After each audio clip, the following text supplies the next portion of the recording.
नमः सिद्धेभ्यः। जय श्री ओम नमः सिद्धेभ्यः। जय श्री ओम नमः सिद्धेभ्यः। नमः श्री वर्धमानाय निर्धूत कलिलात्मने सालोकानां त्रलोकानां यद विद्या दर्पिणायते यद विद्या दर्पिणायते यद विद्या दर्पिणायते। तुम बीतुरागी हो वैराग्यदायी श्री जैन शासन की महिमा बताई। तुम बीतरागी हो वैराग्यदायी श्री जैन शासन की महिमा बताई। लाखों को तारा हमने पुकारा आवाज सुन लो ओ मेरे गुरुवर। श्री विद्यासागर जी गुरुवर हमारी संसार सिंधु के तुम हो किनारे। संसार सिंधु कि तुम हो किनारे। सारे सागर चारों हैं मम गुरु मधुर अपार।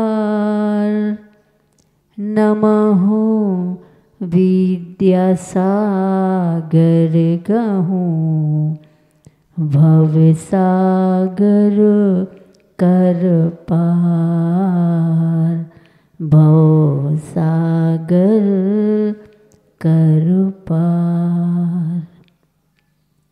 पंच परमेष्टि भगवंतों की, श्री कुंडलपुर के बड़े बाबा की, चंद्रगिरी तीर्थ के मूल नायक 1008 श्री चंद्र प्रभु भगवान की, विश्व शंकर चिंतामणि पारसनाथ भगवान की, भगवान महावीर स्वामी की, संत शिरोमणि आचार्य भगवंत गुरुदेव श्री विद्यासागर जी महाराज की, गुरुनाम गुरु श्री ज्ञान सागर जी महाराज की, आचार्य भगवान श्री समय सागर जी महाराज की, 3,9 करोड़ मुनि राजों की, अहिंसामयी विश्व धर्म की।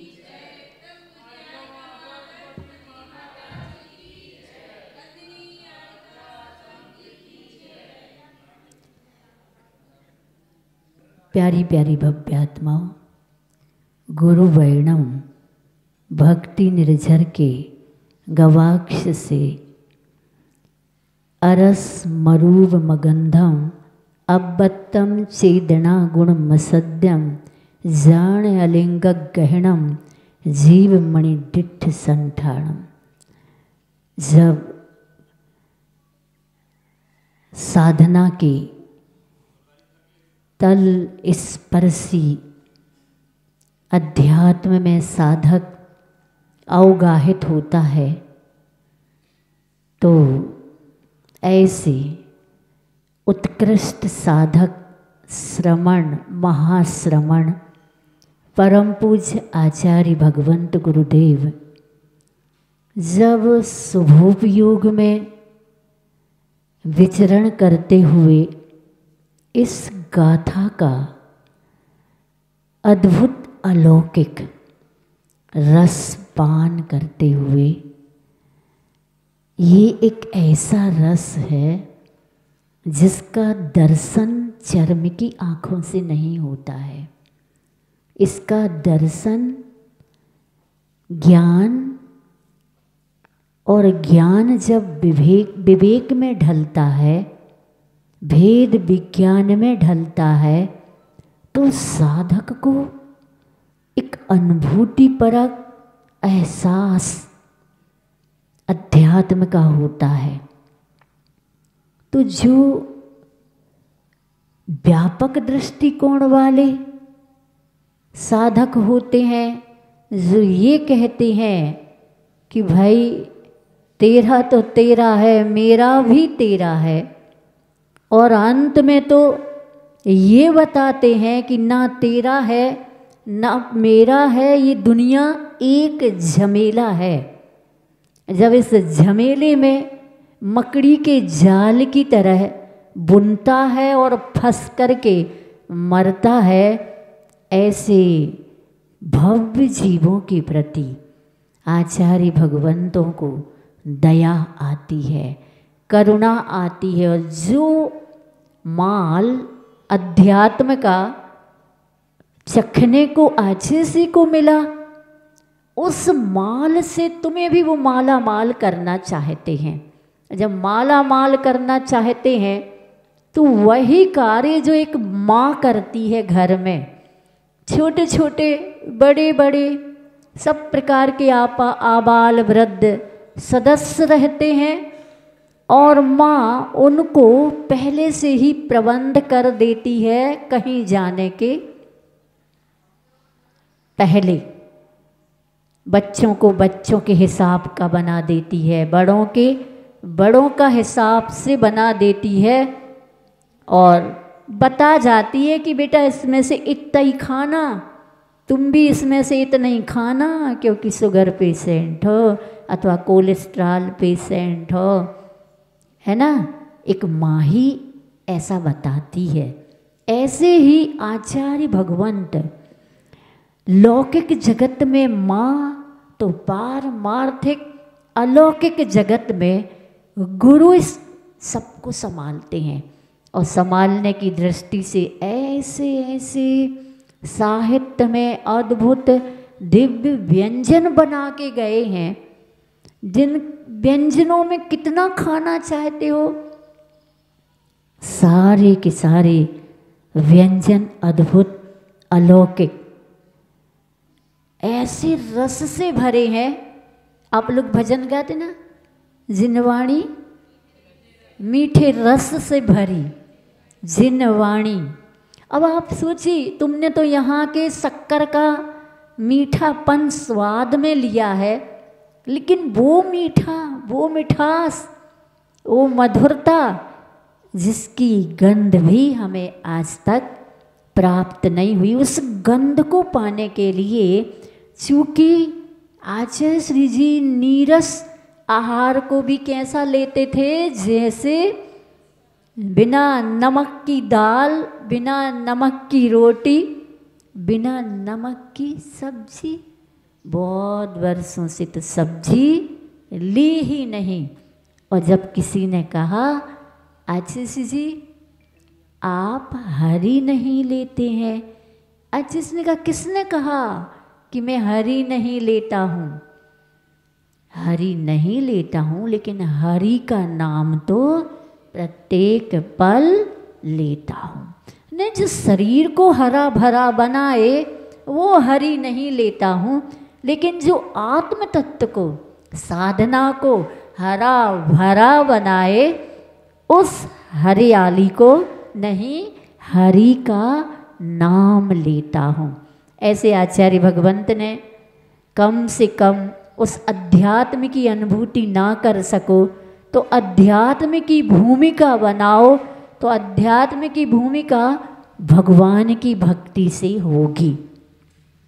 तब स्वामी तुम्हें निरख सादर नेत्र दोनों, स्वामी तुम्हें निरख सादर नेत्र दोनों, आरूढ़ मोक्ष पथ हो मम पैर दोनों, आरूढ़ मोक्ष पथ हो मम पैर दोनों, लेईस नाम रसना सिर तो नती से, लेईस नाम रसना सिर तो नती से,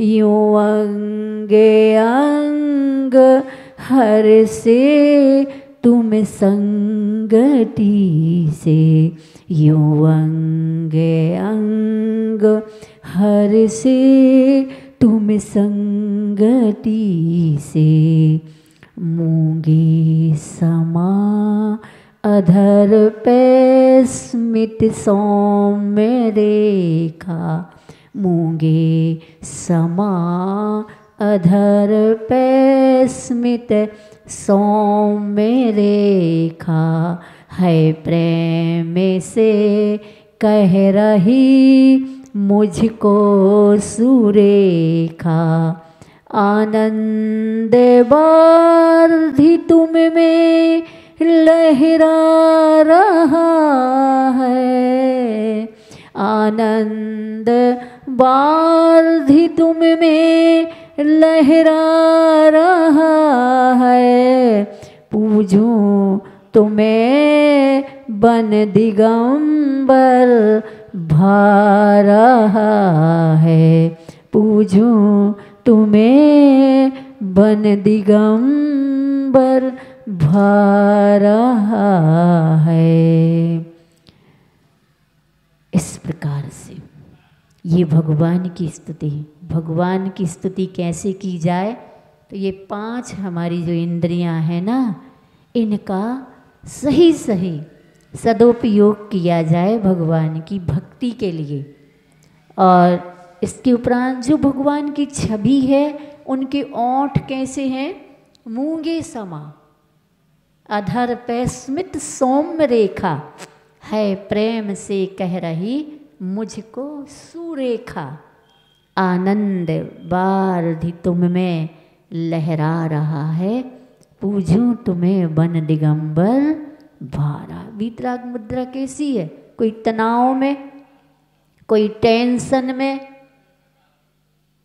किसी भी प्रकार की इच्छाओं में, उपेक्षाओं में, कैसी हो दिगंबर मुद्रा, वीतराग मुद्रा?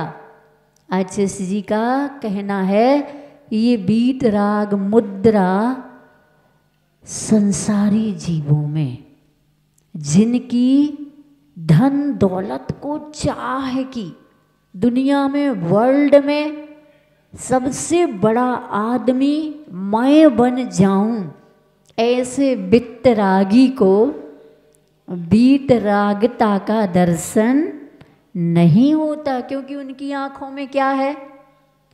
जिनकी आंख, कहते ना कि जिस रंग का लगाओ चश्मा उसी रंग की सब वस्तु दिखती। अब धन का चश्मा लगा हो, धन का चश्मा लगा हो आंखों में, स्वार्थ का चश्मा लगा हो आंखों में, पद प्रतिष्ठा, प्रतिष्ठान का, ख्याति लाभ, पूजा लाभ का, मंच माइक माला का चश्मा लगा को तो सिर्फ सब जगह क्या दिखेगा? जिनको आचार्य जी के दर्शन की चाहत होगी उसको सब जगह। गुरु वर्णम के गवाह से कहना चाहूँगी कि आचार्य जी ने एक बार बताया कि एक माँ अपने बच्चे को कुछ सबक देना चाहती थी। छोटे बच्चे को डांट दिया और उसको भूख लगी थी, उसको खाना नहीं दिया। तैयार हो गया, विद्यालय चला गया। विद्यालय में गया, वहाँ शिक्षक पढ़ाने वालों ने पढ़ा रहे थे, गिनती पढ़ा रहे थे। ने कहा 2 और 2 4 होते हैं। तो इसी से पूछा, बेटा 4 और 4 कितने होते हैं? तो उसने कहा 8 रोटी। क्या? 8 रोटी। समझ नहीं पाए गुरुजी शिक्षक। तो ने कहा फिर से परीक्षा ली, बेटा 7 और 7 14 रोटी। तीसरा और कर लेते कि आखिर उन्होंने कहा बेटा 10 और 10 20 रोटी। पास में गए गुरुजी शिक्षक उसके पास, बेटा क्या बात है? ने कहा माँ ने डांटा है। तो माँ ने रोटी नहीं दी। अच्छा, मतलब जिसकी चाह होती है वह, चूंकि बच्चा कुशल है, होशियार है, तो सही सही दे रहा उत्तर, लेकिन उसके साथ रोटी लगा रहा है। तो मंदिर जाते हो, बिल्कुल सही बात है। प्रवचन सुनते हो, बिल्कुल सही बात है। तुम तीर्थ यात्रा जाते हो, बिल्कुल सही बात है, तुम भी बहुत कुशल होशियार हो।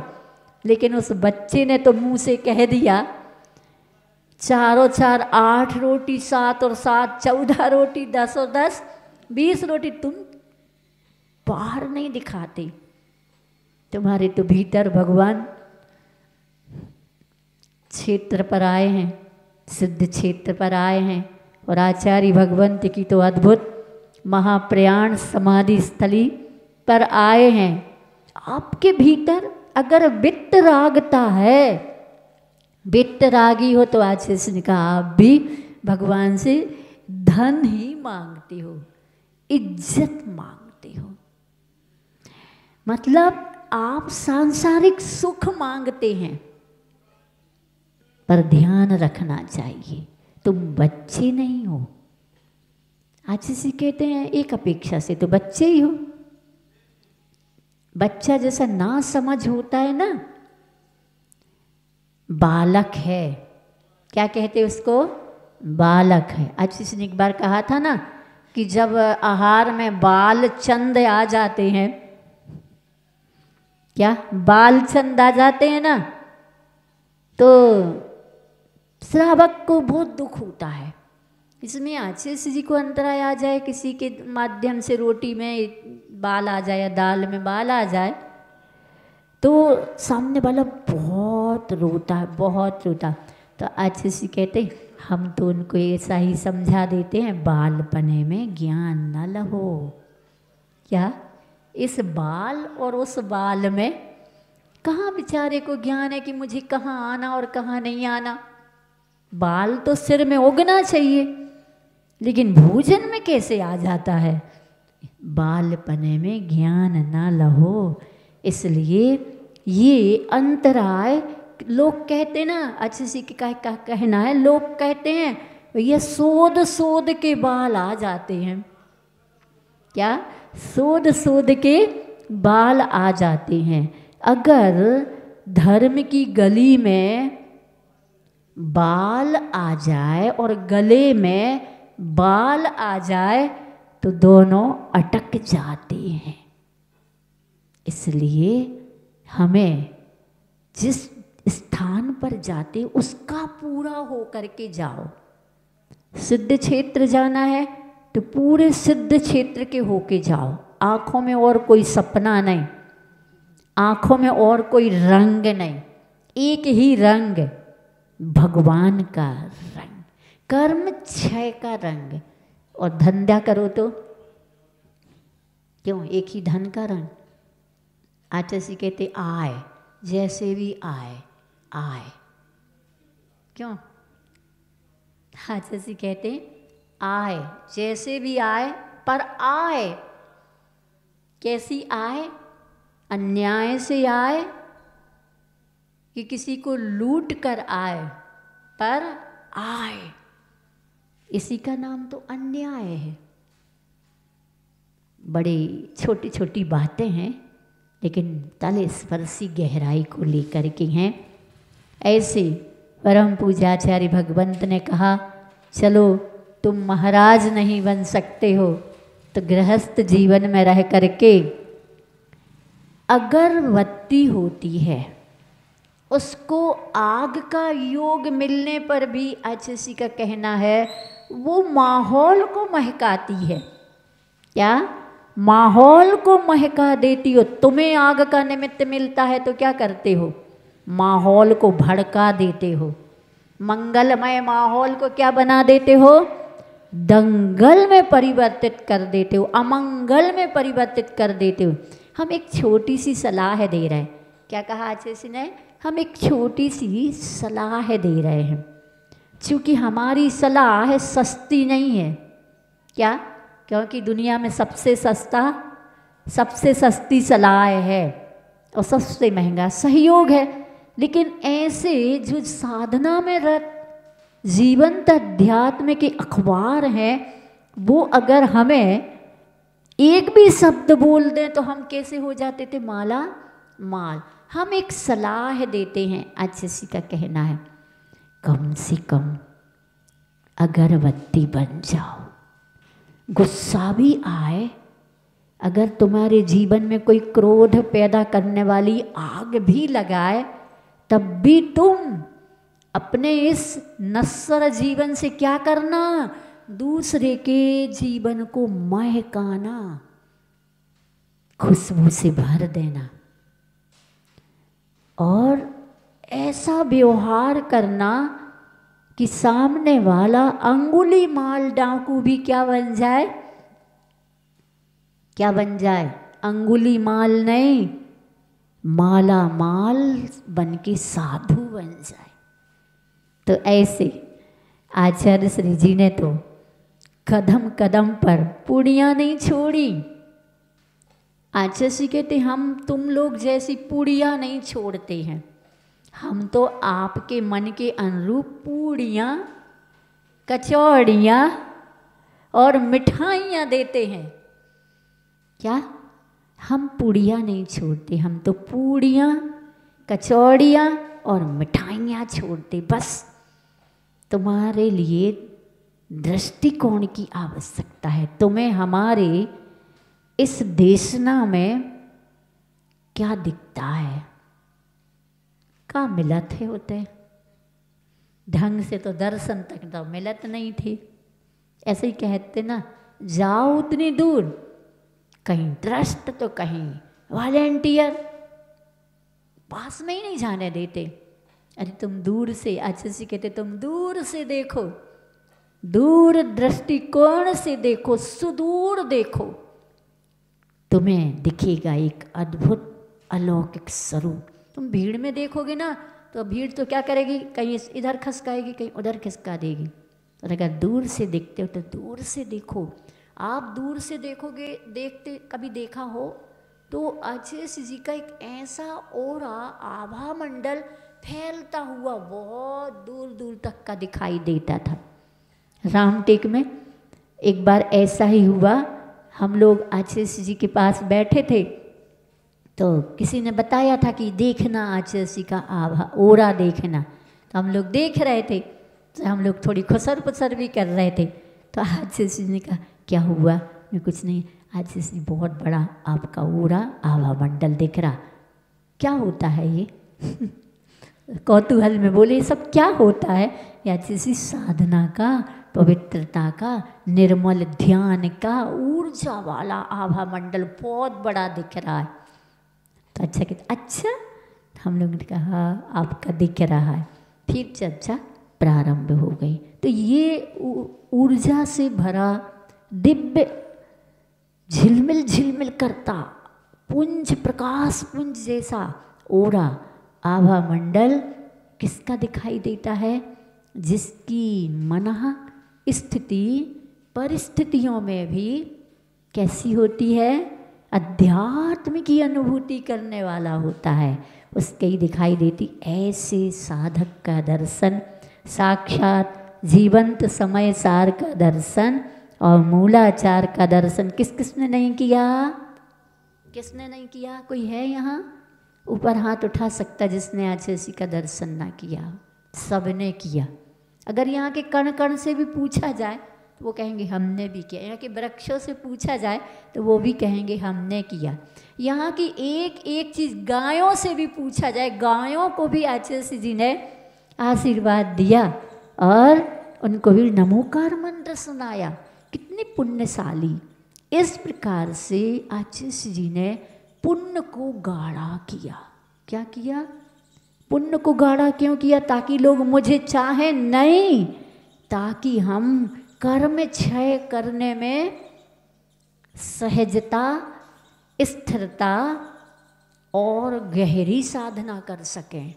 ऐसे परम पूज्य आचार्य भगवंत, जिनकी छवि, आचार्य की जिन छवि में स्वामी समंतभद्र जी की भी छवि का दर्शन करते थे हम। हमें नहीं पता कैसे कुंद कुंदाचार्य भगवान, हमें नहीं पता कैसे आचार्य समंतभद्र जी, हमें नहीं पता कैसे आचार्य भगवान श्री उमा स्वामी, हमें नहीं पता कैसे आचार्य भगवान श्री ज्ञान सागर जी, कैसे आचार्य भगवान श्री शांति सागर जी, कैसे आचार्य भगवान श्री वीर सागर, कैसे आचार्य भगवान श्री शिव सागर। हमने तो आचार्य जी का दर्शन किया और उनमें ही सबकी छवि का हो चुके अनंत अनंत आचार्यों का दर्शन कर लिया। होंगे आगे जितने भी आचार्य, उनके सबके दर्शन हो चुके अपने को। तो स्वामी समंतभद्र जी का रत्न करंडक श्राप का चार चल रहा है। चारित्र अधिकार में आप लोगों ने अणुव्रत का वर्णन और अणुव्रत में होने वाले अतिचार और गुण व्रत का वर्णन, और गुण व्रत में दिग्व्रत का जो सीमा बनाते हैं, उस बाहर की सीमा में भी जो हम बना लेते कि इतना ही हम जाएंगे इस दिशा में, इससे आगे नहीं जाएंगे, उस आगे नहीं जाने रूप संकल्प को महाव्रती के सदृश कह दिया है। आप करें अनुभव, महाव्रती कैसे अनुभव करते हैं। ना टू व्हीलर का वाहन है, ना फोर व्हीलर का वाहन है, ना ही पास में धन दौलत रखते हैं कि आपकी ट्रेन से, एरोप्लेन से, सब उनकी साधना में ये प्लानिंग प्लान है। कोई एरोप्लेन नहीं है तो साधना का एरोप्लेन। इसलिए कैसे वो आनंद का अनुभव करते हैं। हम एकासन में आनंद का अनुभव नहीं करते हैं। ऐसा लगता पित्त सा भड़क रहा, ऐसा लगता है कि चित्त सा, वो अब आगे सोचेंगे, अब आगे देखेंगे। लेकिन वो कैसे नीरस खा कर के भी कैसे उनके अंदर सरसता आती थी, सहजता रहती थी। मुनिराजों में कैसे ये सब गुण आ जाते हैं। कभी विचार करना, चिंतन करना, क्योंकि सुनना तो सबको आता है, लेकिन वही महान होता है जो अकेले सुनता ही नहीं समझता भी है। क्या? सुनता ही नहीं समझता भी। सुन लिया, इधर से सुना, इधर से निकाल दिया, लेकिन दोनों कान से सुनो और कंठ में नहीं, हृदयंगम जठराग्नि में ले जाओ, ताकि रस बन जाए और आत्मरस आने लग जाए। ऐसा हो तो यहाँ पर आखिर महाव्रत जैसा कहा है, तो ये महाव्रत क्या होता है? 72वें नंबर के श्लोक में बताना चाहते स्वामी समंतभद्र जी। पंचानाम पापानाम हिंसादीनां मनोवचः कायै कृतकारितानुमोदैस् त्यागस्तु महाव्रतं महिताम्।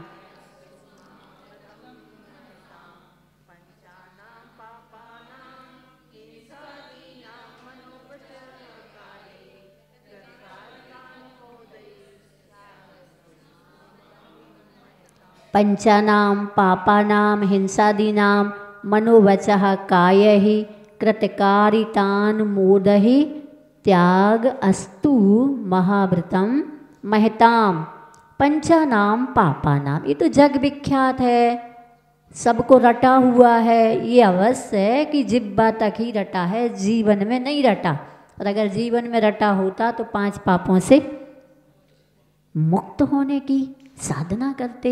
लेकिन फिर भी लोग, समझदार लोग बचते हैं पापों से। तो 5 पाप, पंचानाम पापानाम। पाप का मतलब होता है जो करने योग्य नहीं है वो।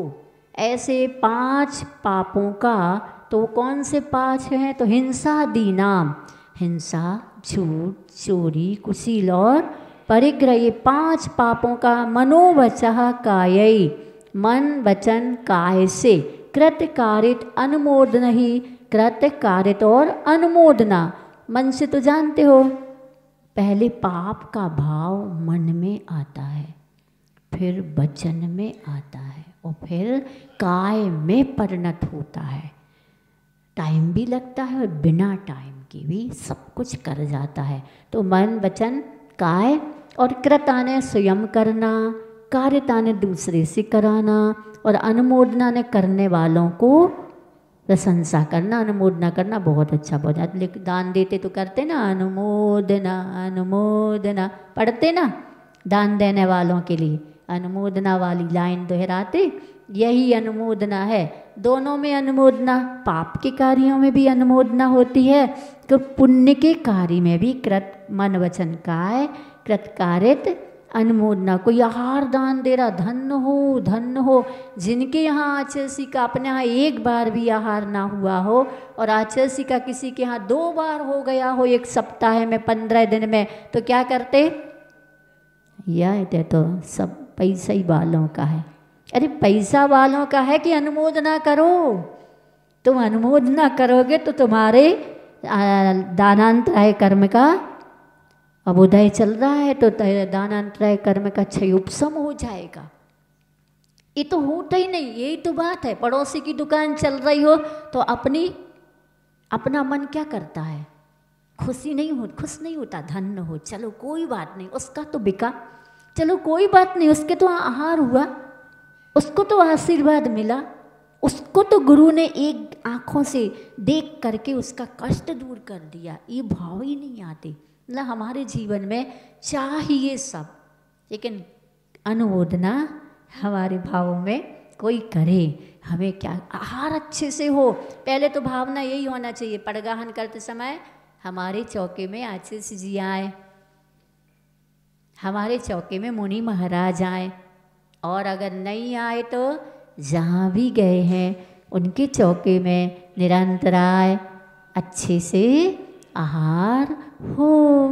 ऐसा अच्छा आहार हो कि साधना में उनकी कोई भी किसी भी प्रकार की बाधा ना आए। दूसरी बात, शरीर भी स्वस्थ रहे। इस प्रकार की भावना, भाव तो उतना ही फल है जितना फल एक के चौके में आए और तुम्हारे में नहीं आए, उतना तुम रोज रोज आहार करा सकती हो अनुमोदना के माध्यम से। और एक दिन जिस दिन आए तो उस दिन तो कृतकार्य और अनुमोदना, तीनों से आहार, मन वचन काय। और 3, इनमें 3 गुणा कर दो ना, कृत में तीनों का, कारित में तीनों का, और अनुमोदना में तीनों का, 3 तिरका 9। वो समरम समारम आरंभ अलग है, ये तो 9 कोटि पूर्वक मुनिराजों को 9 भक्त। तो ऐसे मन वचन काय कृतकारित अनुमोदना से त्यागस्तु, पापों का त्याग किया है हो, तभी महाव्रतम महताम, अर्थात प्रमत्त विरत आदि गुण स्थानवर्ती महापुरुषों का महाव्रतम भवति होता है। अस्तु, त्याग हो तो महाव्रत होता ही है। इस प्रकार से 5 पापों का पूर्ण रूप से त्याग करना मन वचन काय कृतकारित अनुमोदना के द्वारा वहाँ पर महाव्रत होता है। इस प्रकार से ये महाव्रत का लक्षण हुआ। बोले भगवान महावीर स्वामी की, परम पूजाचार्य भगवंत गुरुदेव श्री विद्यासागर जी महाराज की।